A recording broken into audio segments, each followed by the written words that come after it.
الحمد لله رب العالمين، والصلاة والسلام على رسوله محمد وعلى آله وأصحابه ومن تبعهم بإحسان إلى يوم الدين. قال الله تبارك وتعالى في القرآن العظيم: فأعوذ بالله من الشيطان الرجيم. إنما يعمر مساجد الله من آمن بالله واليوم الآخر وأقام الصلاة وآتى الزكاة ولم يخش إلا الله فعسى أولئك أن يكونوا من المهتدين. صدق الله العظيم. خدمت همه عزیزان و بزرگواران، السلام علیکم و رحمت الله تعالی و برکاته. در برنامه گذشته پیرامون آداب مساجد اشاره نمودیم. اشاره کردیم آداب آمدن رو به طرف مسجد، وارد شدن به مسجد، چگونه از مسجد خارج شدن و همچنین بعضی از آداب دیگر که پیرامون آداب مساجد بود در برنامه گذشته اشاره نمودیم. الان ادامه بحث آداب مساجد هست. مسجد، خانه خدا، جایی که فقط الله سبحانه و تعالی سجده می شود، جایی که فقط عبادت، دعا و نیایش به طرف اوست و به خاطر اوست. از جمله آداب مساجد، مسجد چنان جایگاهی داره که آیه‌ای که تلاوت شد الله سبحانه و تعالی می‌فرماید انما یعمر مساجد الله. مساجد را چی کسانی اعمار میکنن؟ هر کس میتونه مسجد بسازه؟ هر کس میتونه مسجد اعمار کنه؟ چی کسانی مساجد را اعمار میکنن؟ من آمن بالله والیوم الاخر، کسانی که ایمان به الله دارن، ایمان به روز آخرت دارن، و اقام الصلاة و آت الزکات، نماز برپا میدارن، زکات میدهن، ولم یخش الا الله، ولم یخش الا الله، از هیچ کس نمیترسن جز ذات اقدس الهی. فعسى اولئک ان یکونوا من المهتدین. اینها دیگه کسانی هستند که هدایت شدن، یعنی کسی که ارتباط با مسجد داشت، کسی که راه و رابطه با مسجد داشت، او انسان هدایت یافته هست، راه را پیدا کرده، چون خانه ذات اقدس الهی را پیدا کرده و در آنجا به راز و نیاز و پروردگار بی نیاز مصروف و مشغول هست. از جمله آداب مساجد اینه که شخص وقتی وارد مسجد شد سلام میده برای اهل مسجد و بعداً تحیه مسجد میخوانه. و درباره تحیه مسجد رسول صلی الله علیه و سلم میفرمایند اذا دخل احدکم، وقتی که داخل شد یکی از شما به مسجد، فلا یجلس حتی یصلی رکعتین، تا اینکه ننشینه در جای خود تا اینکه 2 رکعت نماز بخوانه. از جمله آداب مساجد عدم خروج من المسجد بعد الاذان الا للعذر. از مسجد خروج نشه. وقتی اذان داده شد، شخص داخل مسجد بود، اذان داده شد، حالا از مسجد بیرون نشه. اگر از مسجد بیرون شد از ادب به دور هست، الا عذر باشه. شخص وضو نداره، میره وضو میسازه و عذری که شریعت او را بپذیره، اگر چنین عذر داشت اشکالی نداره. اما وقتی اذان داده شد و شخص داخل مسجد بود، باید از مسجد بیرون نشه. در همین باره ابو شعثا رحمه الله میفرمایه كنا قعودا في المسجد مع ابي هريره. میفرمایه که ما همراه ابو هریره در مسجد نشسته بودیم. فأذن المؤذن، از آن داد مؤذن، فقام رجل من المسجد یمشی، شخص داخل مسجد بود و حرکت کرد و از مسجد بیرون شد. ابو هریره این را نگاه میکرد، حتی برخاست نگاه کرد که کجا میره. وقتی دید که این از مسجد بیرون شد و رفت، حتی خرج من المسجد، فقال ابو هریره رضی الله عنه اما هذا فقد عصى ابا القاسم صلی الله علیه و سلم. این شخصیه که نافرمانی رسول صلی الله علیه و سلم کرده و رسول صلی الله علیه و سلم در این باره اشاره میکنن کسی که عذر نداره وقتی صدای اذان را شنید نباید از مسجد بیرون بشه. در روایات میاره که وقتی که صدای اذان بلند شد، شیاطین از اطراف مسجد فرار میکنن، از داخل مسجد فرار میکنن، از دروازه های مسجد فرار میکنن، نه انسان مؤمن و مسلمان و متقی و پرهیزگار. پس بناهن از جمله آداب مساجد، شخصی که در داخل مسجد نشسته بود وقتی اذان گفته شد از مسجد بیرون نشه. ادب دیگر از جمله آداب مساجد اینه که وقتی صفها بسته میشه باید انسان مؤمن تلاش بکنه که صف راست باشه. رسول صلی الله علیه و سلم میفرمایند سو صفوفکم فإن تسویة الصفوف، در بعضی روایت تسویة الصف من تمام الصلاة، در روایت دیگر آمده من اقامت الصلاة. برابر داشتن صف، برابر کردن صف، برابر بودن صف در نماز از جمله اقامه نماز هست، از جمله کامل بودن نماز هست. پس از جمله آداب مساجد اینه که انسان در راست بودن صف در داخل مسجد باید تلاش بکنه. رسول اکرم صلی الله علیه و سلم میفرمایند کسانی که در صف اول قرار دارن، کسانی که در تلاش میکنن به راست بودن صفها و داخل مسجد حضور دارن، ملائکه برای اینها دعا میکنن. از جمله آداب مساجد متابعت امام و عدم وقوف. یعنی چی؟ چگونه؟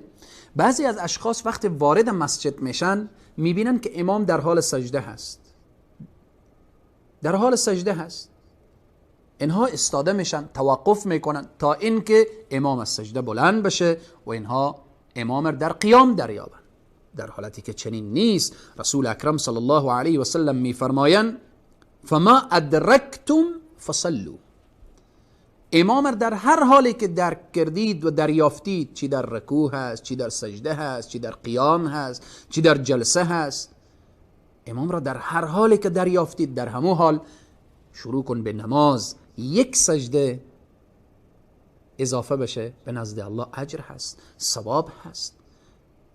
یک سبحان ربی الاعلی، یک سبحان ربی العظیم، یک مرتبه بین سجدتین وقتی بگی رب اغفر لی وارحمنی انت خیر الراحمین، چقدر اجر، ثواب و پاداشه.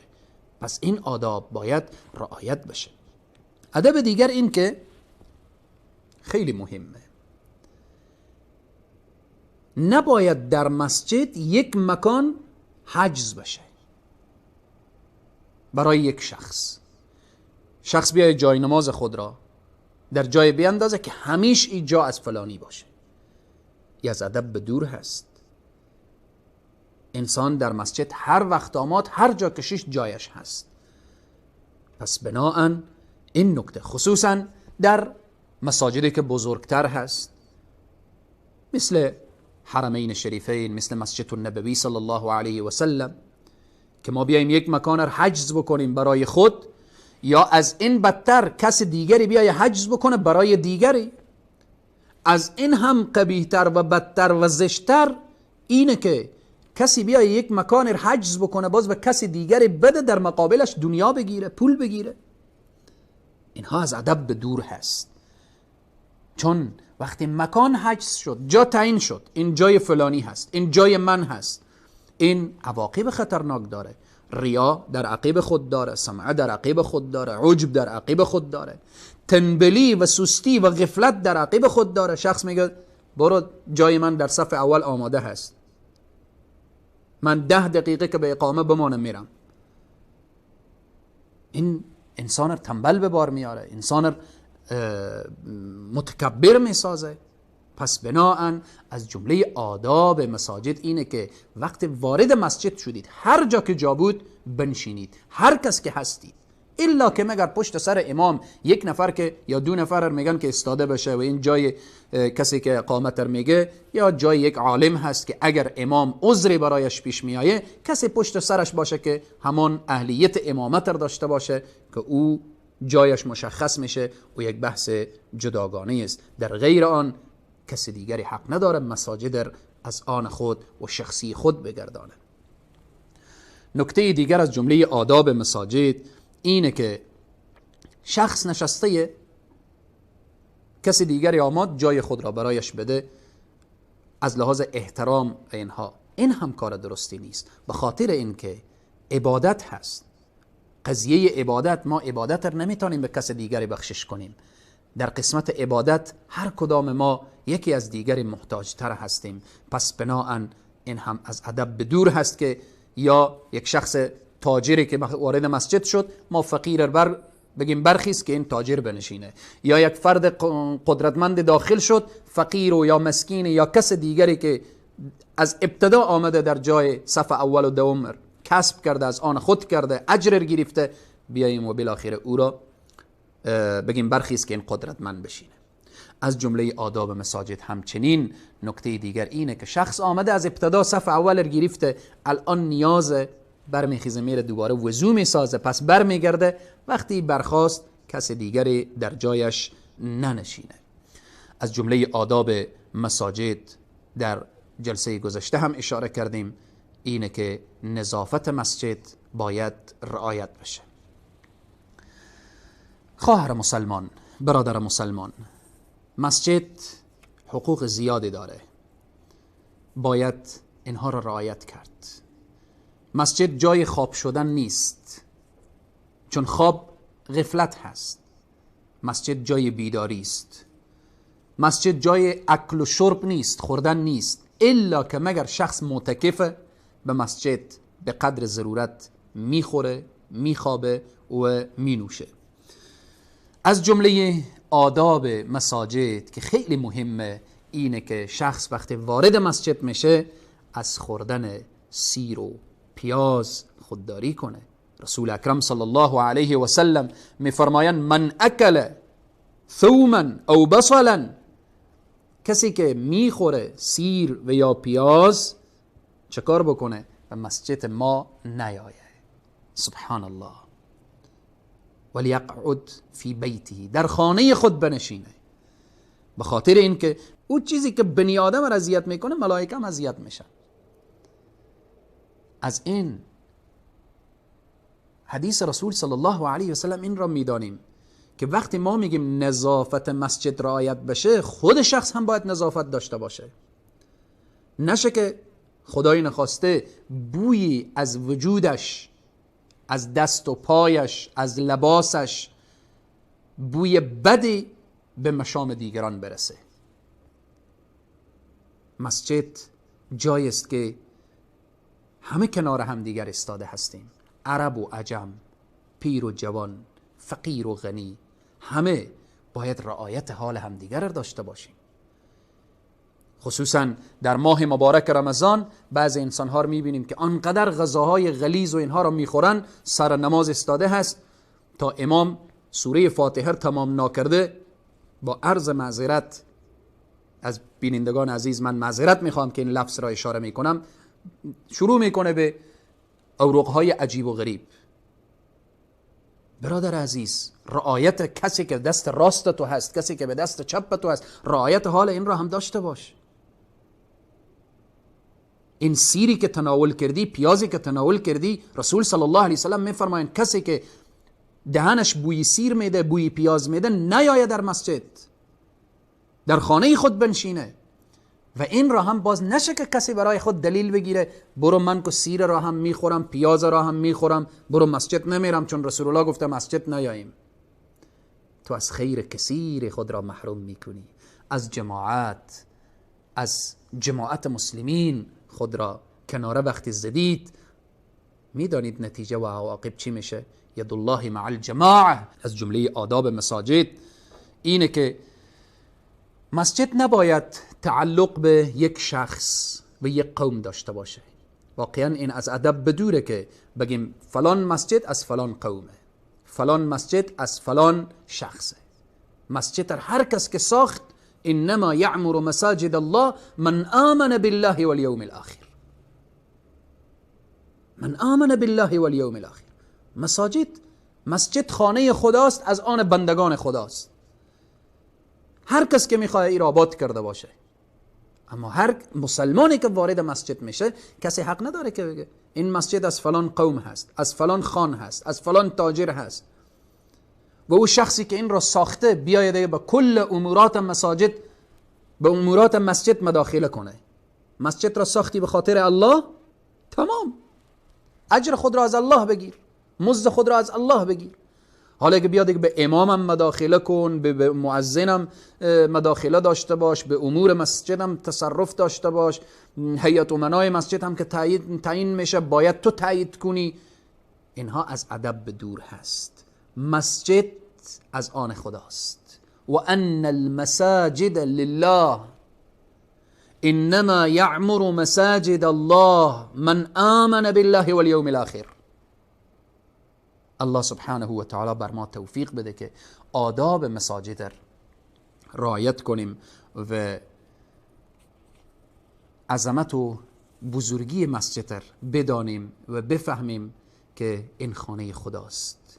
این خانه شخصی کسی نیست، نه از فلان پادشاه، نه از فلان وزیر، نه از فلان حاکم، نه از فلان ولسواله، نه از فلان خان صاحب، نه از فلان شخص صاحب.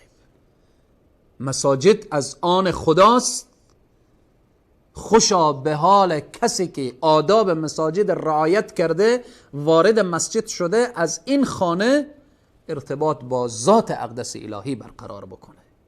الله سبحانه تعالی همه ما را توفیق بده تا اینکه آداب اسلامی را که پیرامون مساجد بود همیشه رعایت داشته باشیم. تا برنامه بعد شما عزیزان و بزرگواران را به خداوند کریم و رحیم می سپارم.